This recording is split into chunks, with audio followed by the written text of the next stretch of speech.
Kawhi Leonard is now a Spur. You know, he was traded for DeMar DeRozan and Jakob Poeltl, as well as a conditional first-round pick, top 20 protected, I believe, for Kawhi Leonard and Danny Green, and $5 million, I believe, in cash considerations to help with the luxury tax or whatever tax associated with Kawhi. You know, we saw Kawhi, you know, take the picture with, you know, Masai Ujiri, or however you say his name. Excuse me if I ruined that. And I posted, that Get Out 2 tweet that I posted about Toronto. I'm gonna post that on this video too, so that way you can see it. But Kawhi legit was looking like hell. He was legit looking like, oh my god, I didn't want to go to Canada. I wanted to be traded, but not here. Why Canada, bro? Stephen A. said that man got exiled. He got exiled. Hey, I told you literally. Remember you were like, hey, what if he trade him to the Raptors? I was like, hey, fine, you want to go? We'll send your ass to Canada. I said that like 4 episodes ago. Legit. I legit said, fine, you want to go? We will send your ass to Canada. And they literally sent this man to Canada. They sent that man to Canada, to clean to goddamn Canada. Out the country. And DeMar was heartbroken. That's the sad part about it. It's like, DeMar was legit hurt. No, the sad part about it is like Kawhi was genuinely, you could just tell looking at the picture, it ain't no way you get traded to a new city like Toronto if you want to go there and you take that picture and you just kind of look like that. Like he looked like he was waiting in line to get a haircut and people just asked him for a photo. Like that's the GM and the owner, bro. Like goddamn, Kawhi, can you at least smile?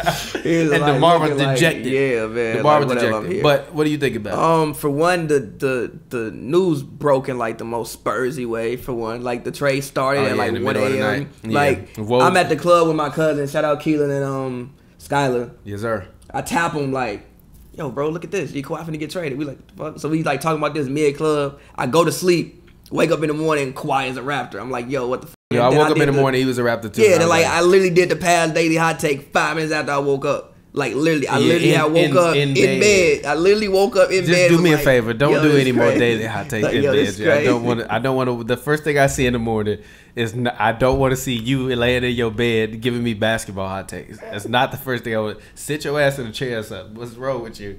Man, laying in bed, crusting his eyes like, look, we're gonna talk about this Kawhi trade. But I mean, I get it. I get it for both teams, really. I mean, obviously, for the Spurs, you want back equal value. And this is as close to equal value as you was gonna get. Yeah. DeMar, perennial All-Star, I think 4 or 5 time All-Star right now. Like even if you trade him to the Lakers for Brandon Ingram, like we don't know about Brandon Ingram. We don't know. Yeah, Brandon Ingram is. We don't know. Brandon Ingram is definitely. Still a question mark. I don't even know if he's gonna ever be All-Star. We don't know. DeMar, proven All-Star. No matter what you want to say, the best player in Raptors franchise history. They had the most success when DeMar DeRozan was the head of the snake in Toronto. He's not the most famous player in Raptors history, but he's definitely easily the best in your franchise. So you get that back. He's still only 28 years old. He still has room to grow. It's not like you getting a 32-year-old, 33-year-old DeMar. He's still 28. You can put him in that system. Look, I think DeMar could be MVP candidate next year. I was actually going to say that. I think DeMar might win MVP candidate next year. I think that DeMar will see his most success that he's seen as an individual player in a Spurs uniform, playing with that all. Like he's really the perfect Spur. DeMar is the perfect Spur. He wants to play pretty much team basketball, especially with what he played last year. I think he played very good team basketball. And I think he can expound upon that next year as a Spur. So yeah, but he has to stretch his game out because DeJounte can't shoot. He can't shoot. Rudy Gay can't shoot. I think he will though. Like look at Kawhi. Kawhi wasn't this shooter when he came into the league. The Spurs have great coaches. Yeah, yes, but Kawhi was also a homegrown product. DeMar's been kind of in his. He's in the middle of his prime. Like he's very clearly his game. I don't see his game stretching out that crazy. Like he's never been a shooter like that.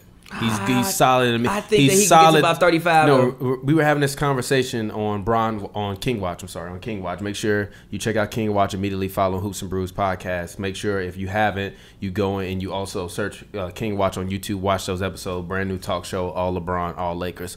But you know, I mentioned on King Watch. I said, you know, LaMarcus's game is like 10 feet and out. DeMar's game is like 20 feet and in, so they'll complement each other because they can run a pick and pop, etc. Yeah.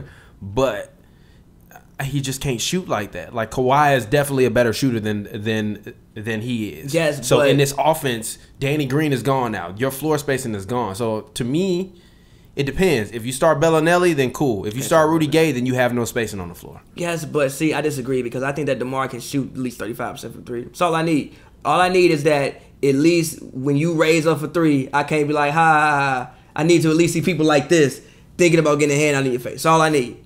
As long as you can come in, I don't need DeMar to shoot 42%. I just need 35%.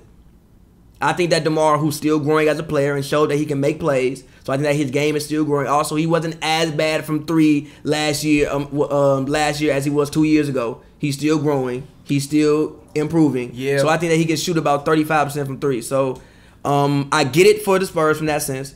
For the Raptors, obviously you paid DeMar 100. DeMar shot 31% from three last year and 26% the year before. Exactly. Improvement. 31%, not 26%. It's a difference. Huge difference between you shooting 31% and 26%. I mean, I agree. It's a huge difference. If you get up 34, that's decent. 34, I got to put a hand in your face. I got to put a hand in your face. Kobe was out here shooting 34% for three. Yeah. Yo, but like, come on, Kobe was a better shooter. I'm just saying. Yeah, Kobe was a better shooter than DeMar. Like, let's not do this. Look. That's not what I'm saying. I'm just saying Kobe was shooting 34% for three. Okay. If you can shoot 34% for three, I got to get a hand in your face.